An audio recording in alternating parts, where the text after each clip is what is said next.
En este capítulo, el Big Bang, la gran explosión que dio inicio al tiempo, al espacio, a la materia, sus misterios, la recesión de las galaxias y la expansión del cosmos, el destino del universo, expansión eterna o contracción hacia un nuevo colapso y un Big Bang invertido. ¿Qué había antes del Big Bang? Las ideas de los grandes científicos sobre este tema.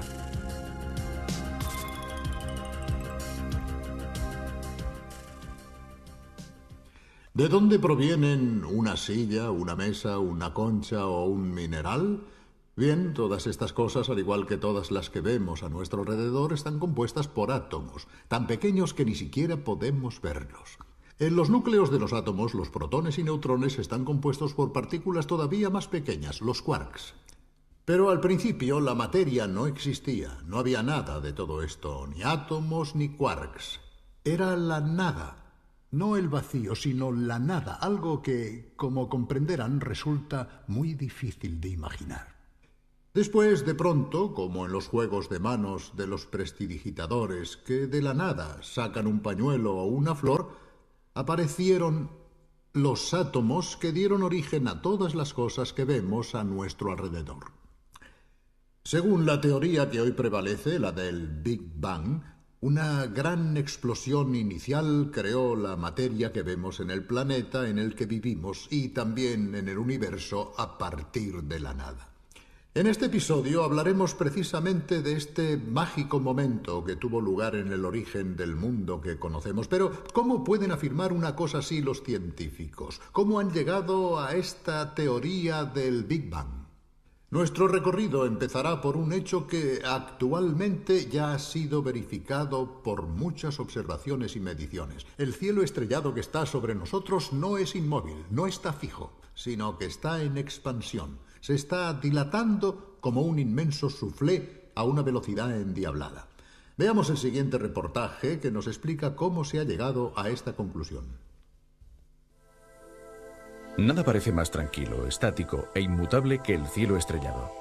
Esos puntos luminosos temblorosos que son las estrellas y las galaxias vuelven a ocupar la misma posición estación tras estación y año tras año. Los únicos movimientos que son fácilmente observables no tienen nada que ver con las estrellas o las galaxias, sino con la Tierra, que al girar alrededor del Sol descubre nuevos paisajes celestes en el transcurso de su viaje anual. Sin embargo, los astrónomos han descubierto que la aparente inmutabilidad del universo, del que solo vemos una pequeña porción en el cielo nocturno, es una ilusión. Las galaxias y las estrellas que lo componen se alejan unas de otras a gran velocidad. Dicho de otro modo, vivimos en un universo en expansión. Pero, ¿cómo han podido los astrónomos darse cuenta de este extraordinario fenómeno? En 1927, el astrónomo estadounidense Edwin Hubble, al analizar la luz de las galaxias, se dio cuenta de que ciertas líneas del espectro de la luz, en vez de encontrarse en su posición habitual, se habían desplazado hacia el rojo. ¿Por qué? Este fenómeno singular llamado redshift, o desplazamiento hacia el rojo, se puede explicar con el llamado efecto Doppler de la luz. Debido a este efecto, la frecuencia de la luz emitida por una fuente que se aleja del observador se desplaza hacia el rojo. En cambio, si el emisor se acerca al observador, la frecuencia de la luz se desplaza hacia el azul.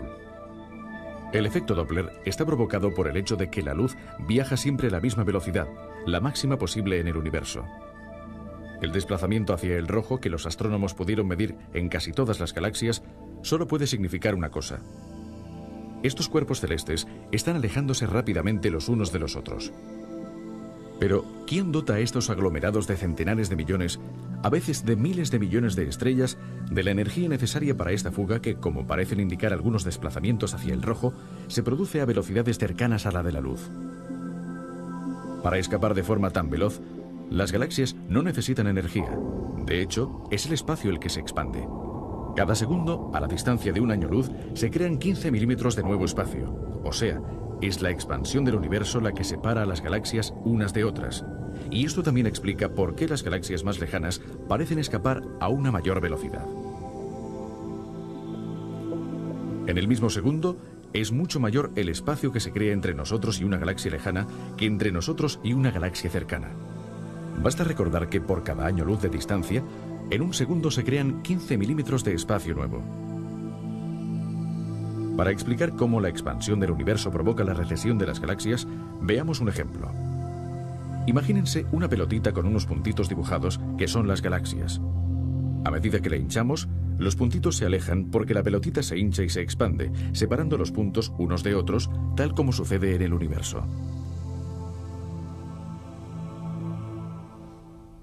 Pero si el universo está en expansión, tal como concluyen las observaciones de los astrónomos, significa que este movimiento debe haberse iniciado en alguna parte. Entonces podemos pensar en hacer el recorrido a la inversa, ir hacia atrás en la expansión e imaginar qué pudo haber sucedido en el punto inicial. ¿Una explosión?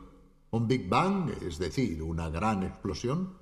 Veamos con más detalle cuál es el razonamiento que sostiene esta hipótesis.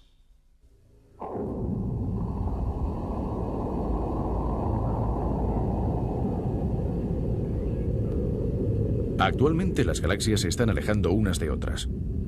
Esto significa que en el pasado estaban más cerca. Si con una moviola imaginaria pudiésemos dar un vistazo a la sorprendente película de la expansión del universo a la inversa, nos daríamos cuenta de que en un momento dado las galaxias no solo se acercarían, sino que se fundirían entre ellas. Retrocediendo todavía más, todo el espacio y la materia que integra el universo se concentrarían aún más hasta convertirse en un punto. Los físicos llaman a ese punto la singularidad inicial. De ahí partió el Big Bang, es decir, la gran explosión.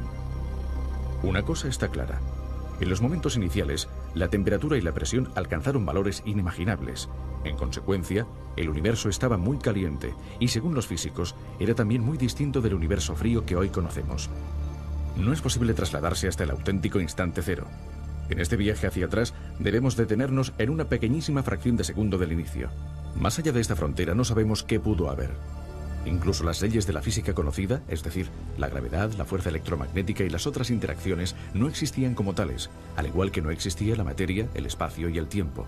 Entonces, ¿qué sucedió en aquel punto y en aquel instante? Esta es una pregunta que se han planteado muchos sabios. Se trata de uno de los campos en los que no es posible experimentar porque no existe ningún experimento de laboratorio que permita recrear las situaciones iniciales de temperatura y presión producidas en el Big Bang. Por lo tanto, es necesario imaginar cuál pudo haber sido la secuencia de los acontecimientos e intentar remontarnos hasta los primeros momentos utilizando los conocimientos disponibles en la actualidad y formulando algunas hipótesis que pueden ser tal vez razonables, pero no demostrables todavía. Un físico inglés, el profesor Timothy Ferris, ha tenido una brillante idea divulgativa que veréis dentro de poco para poder guiar a los profanos en este difícil recorrido. Ha imaginado el trayecto a través de una larga escalera que lleva hasta el punto cero, hasta el punto inicial del universo. Y durante la subida es posible asomarse periódicamente a algunas ventanas para entender de qué forma podía presentarse la materia en los distintos estadios iniciales. Veamos esta reconstrucción.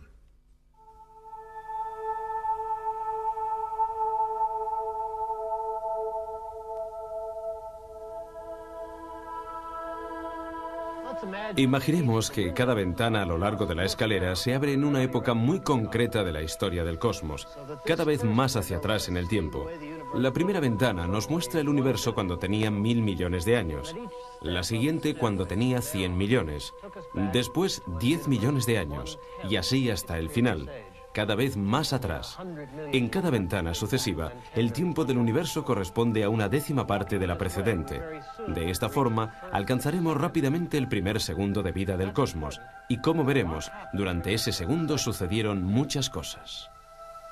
Nuestra galaxia, y posiblemente todas las demás, se formaron en los primeros 1000 millones de años de expansión del universo, cuando el gas primordial todavía era lo suficientemente denso para condensarse en estrellas y galaxias.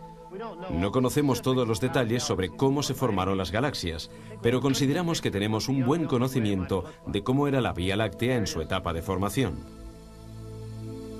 Estas estrellas de primera generación estaban formadas sobre todo por hidrógeno y helio.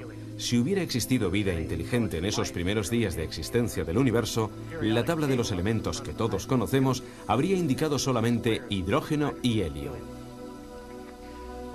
Después de haberse expandido durante casi 1 millón de años, el universo se hizo transparente a la radiación y los fotones pudieron viajar libremente sin chocar con las otras partículas. La luz se separó de la materia. De hecho, libres y sin la acción perturbadora de los fotones, los electrones pudieron unirse a los núcleos. Un electrón que orbita alrededor de un protón constituye un átomo de hidrógeno, el elemento más sencillo y abundante del universo. 2 electrones alrededor de una pareja de protones y una pareja de neutrones forman un átomo de helio.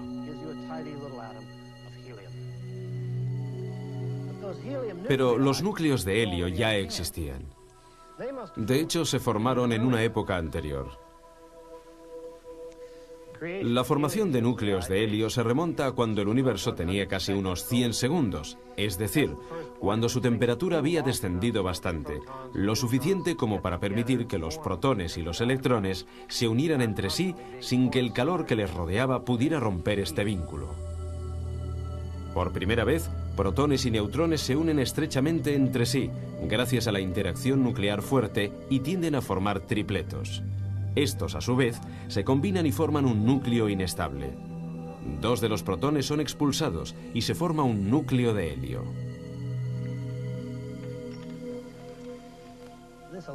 Este elaborado mecanismo de acoplamiento entre las partículas parece haber sido muy efectivo en los primeros instantes de vida del universo. Los físicos teóricos calculan que aproximadamente 1/4 parte de toda la materia del universo debió transformarse en helio. Y cuando los astrónomos, al estudiar la composición química del universo, descubrieron que, en promedio, 1/4 parte de la materia estaba formada por helio, tuvieron una de las pruebas más convincentes de que la teoría del Big Bang avanzaba en la dirección correcta.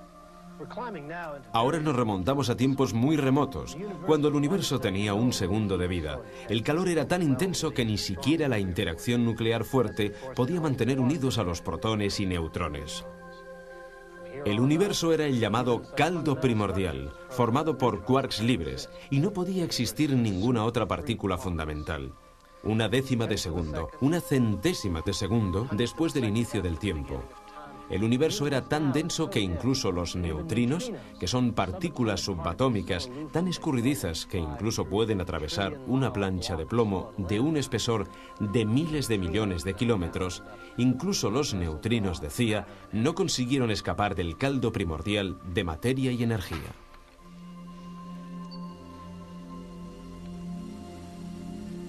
1.000 millonésima de segundo después del inicio, el calor todavía era tan intenso que la fuerza electromagnética y la interacción débil aún no se habían escindido y separado, y existía una única interacción unificada, la fuerza electrodébil. Durante este periodo de tiempo se crearon un gran número de partículas Z. Bosones débiles y fotones actuaban en conjunto y el universo estaba regulado por 3 únicas fuerzas en lugar de 4.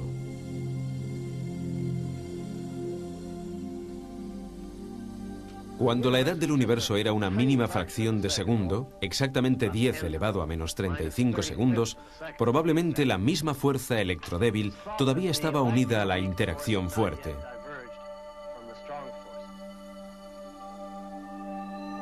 Durante un breve momento, la simplicidad natural prevista por las teorías unificadas fue real. El reino subnuclear era recorrido por partículas X y por quarks libres. Gluones, bosones débiles y fotones danzaban transformándose sin cesar unos en otros. Solamente operaban 2 fuerzas en los primerísimos instantes de vida del universo: la gravedad y esta interacción conocida como gran fuerza unificada. Es posible que las cosas, en un momento todavía más remoto, fueran aún más sencillas.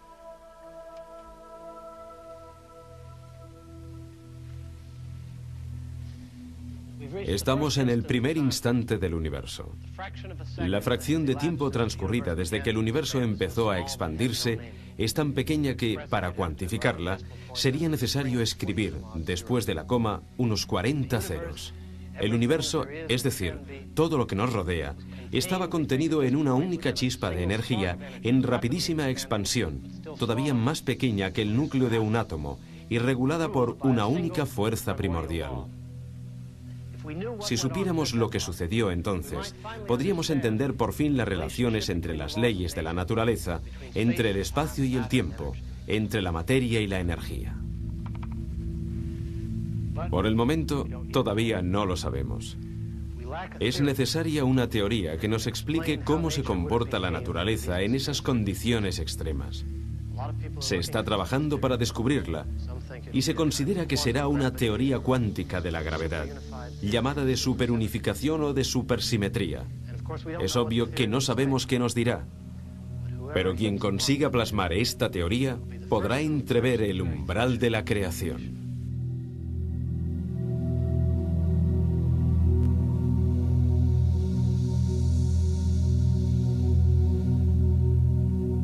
Naturalmente, no es fácil seguir este recorrido físico-matemático porque en un momento dado aparecen conceptos y situaciones que están muy alejadas de nuestra experiencia cotidiana.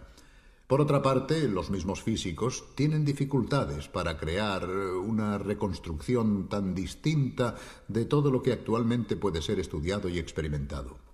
Pero ¿existe algún campo de la física que pueda resultar útil, por lo menos para intentar verificar algunas hipótesis? Bien, hemos hablado en Turín con uno de los más grandes físicos italianos, el profesor Tullio Regge, galardonado con el premio Einstein. Profesor Regge, ¿cómo pueden los científicos imaginar y experimentar, por así decirlo, el Big Bang? ¿Hay alguna manera de recrear al menos parcialmente las situaciones iniciales? La observación del Big Bang en sí misma no puede realizarse, aunque pueden verse sus efectos indirectos como la distribución de los elementos químicos en el universo, que nos da algunas informaciones sobre el Big Bang, pero ni los telescopios ni los radiotelescopios consiguen llegar a esa época, se han detenido antes por varios factores. ¿Cómo podemos llegar a saber alguna cosa utilizando los aceleradores? En un acelerador de partículas, que normalmente son protones, estas chocan frontalmente a energías muy elevadas. La energía, según la famosa ecuación de Einstein, E igual a m por c al cuadrado, se transforma en materia, es decir, se crean nuevas partículas y se crea una gota infinitesimal de ese plasma, como lo llaman los físicos, que empapaba el universo primordial. Se trataba de una materia de altísima densidad y altísimas temperaturas. O sea que prácticamente es como hacer circular dos bolas en sentido contrario dentro de un anillo que chocan en pleno aire, como si se disparasen dos cañonazos esperando que las balas de cañón choquen en pleno aire y... En este caso crearían materia. En este caso crearían materia. Como sucedió en el Big Bang. Y también antimateria. Es más, habitualmente una de las dos partículas es un antiprotón y, en consecuencia, antimateria, y la otra es el protón.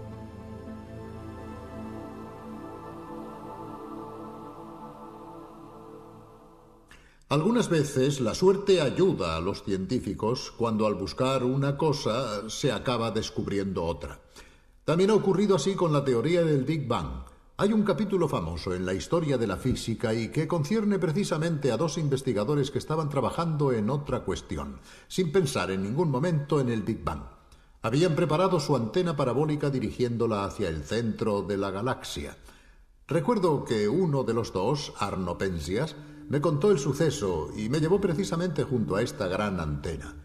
Después de todo el trabajo de preparación y los gastos efectuados para llevarlo a cabo, estábamos muy enfadados, me dijo, porque había alguna cosa que no funcionaba bien. Pero después nos dimos cuenta de que habíamos realizado un gran descubrimiento. Así se desarrollaron los hechos. Era 1965. Dos científicos de los prestigiosos laboratorios Bell Telephone, cerca de Nueva York, estaban estudiando con una antena muy sensible una nube de gas de la Vía Láctea. Se llamaban Arno Penzias y Robert Wilson. Algo no iba bien. Una misteriosa perturbación se resistía a los numerosos controles y las repetidas verificaciones. Por fin, los dos científicos se rindieron a la evidencia. No era una perturbación, sino una radiación que parecía provenir con la misma intensidad de todas direcciones. Se había descubierto la radiación cósmica de fondo, el eco del Big Bang, una de las pruebas más convincentes de que el universo nació hace miles de millones de años en una gran explosión. La teoría del Big Bang elaborada por George Gamow había previsto que debía existir algo parecido, pero durante años nadie había observado esta radiación. Después, la antena sensible de Penzias y Wilson captó este eco. La radiación de fondo ha sido estudiada con más detalle gracias a satélites astronómicos especiales como el estadounidense COBE. Este es el mapa de la radiación realizado gracias a las mediciones del COBE. El eco del Big Bang es sustancialmente homogéneo en todas direcciones, pero el COBE, gracias a su sensibilidad, descubrió algunas pequeñísimas diferencias. Estas pequeñas irregularidades son muy importantes, ya que explican por qué la materia salida del Big Bang, hidrógeno y helio, se condensó en estrellas y galaxias en lugar de permanecer como una nube enrarecida y completamente homogénea.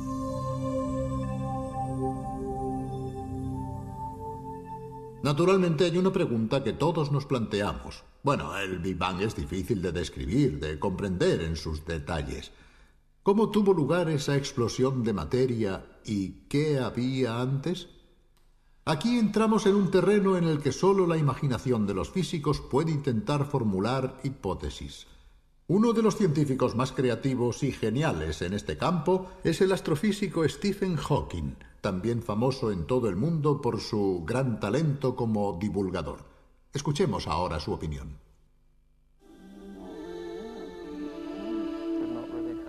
Podría ser que el universo no tuviera un inicio. Podría ser que el espacio-tiempo forme una superficie cerrada, sin límite, como la superficie de la Tierra, pero con otras dos dimensiones. Si la hipótesis de que el espacio-tiempo es ilimitado, pero finito, es correcta,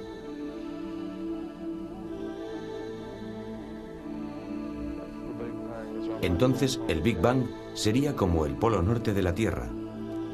Preguntarse qué sucedió antes del Big Bang es como preguntarse qué le sucede a la superficie de la Tierra 1 kilómetro al norte del polo norte.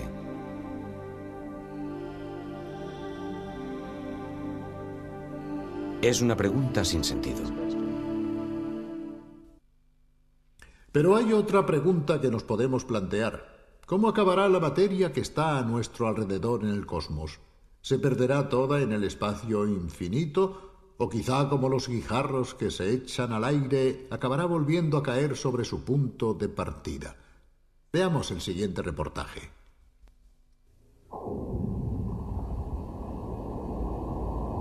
¿Cuál será el destino del universo?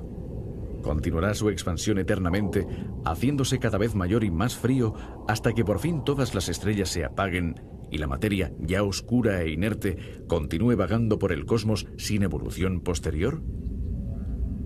¿O quizá la expansión, en un momento dado, se parará y el universo volverá a contraerse, las galaxias se acercarán y se fundirán entre sí, hasta que todo se colapse en una especie de Big Bang a la inversa, para quizá volver a explotar en un nuevo Big Bang, dando lugar así a un universo oscilante que se expande y se colapsa eternamente?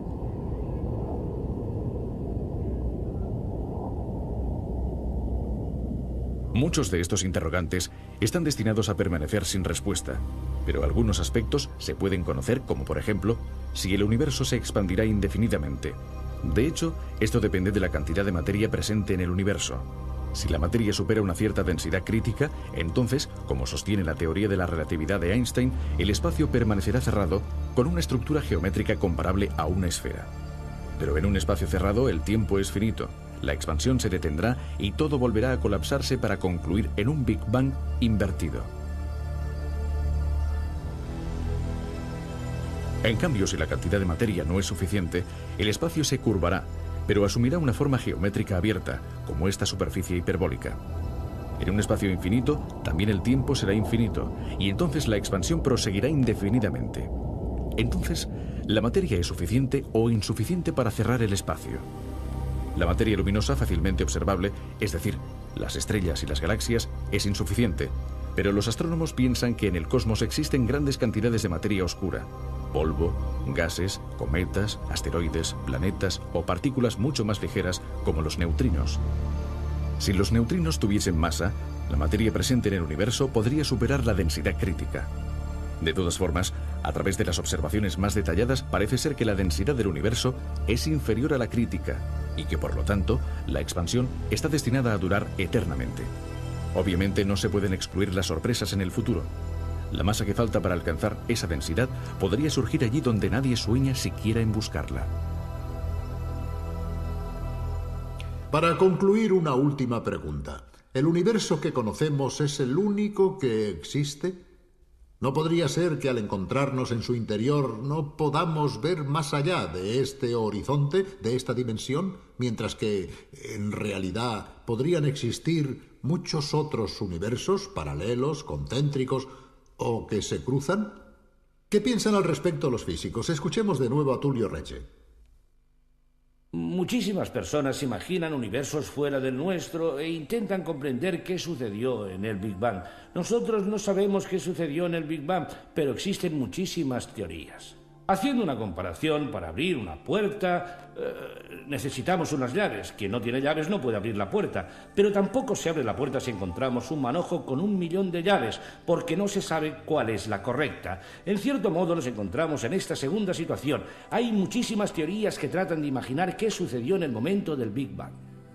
Puedo catalogar algunas de estas hipótesis extrañas sobre el Big Bang. Que el número de las dimensiones del espacio no sea 3, sino mucho más elevado, incluso infinito. Que exista, como ha postulado Hawking, una transacción cuántica en el espacio a través de direcciones imaginarias en el tiempo, algo muy complejo matemáticamente. Y que el espacio se haya ramificado, que haya creado universos paralelos. No conocemos las respuestas a algunas de estas preguntas, porque para hacerlo sería necesario llegar exactamente al momento del Big Bang, y aquí precisamente es donde hallamos dificultades enormes.